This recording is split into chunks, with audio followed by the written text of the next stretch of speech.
আমাদের আগে উত্তর দেওয়া শিখতে হবে, তারপর ইন্টারভিউতে আসতে হবে। উত্তর দেওয়ার কৌশল না জেনে ইন্টারভিউতে আসলে ধরাকে চিৎকাতে পড়ে থাকতেই হবে। 2000 years later.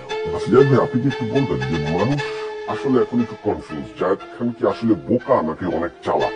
আপনি এই ফেসবুকটাকে খুব ভালোভাবে বুঝে গেছেন যে এখানে কি করলে কি হয়।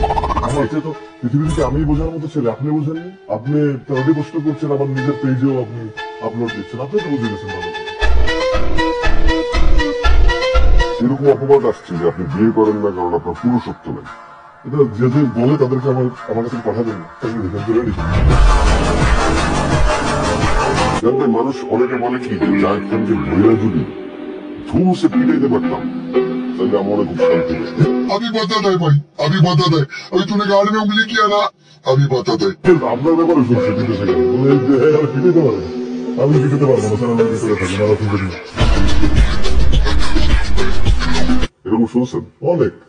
তাহলে আপনার আমার সেম কেস, কিন্তু আমারও যারা গালি দেয় আপনারও গালি দেয়। আমার ফোন করে বলে যে এই বেহায়া লোকের সাথে যাওয়া যাবে না, আসলে আমিও তো আরেক বেহায়া, তো যেতে হবে, কিছু করেন। তাহলে কি আমরা দুজনই বেহায়া? একদম সেম লাইনে আছি।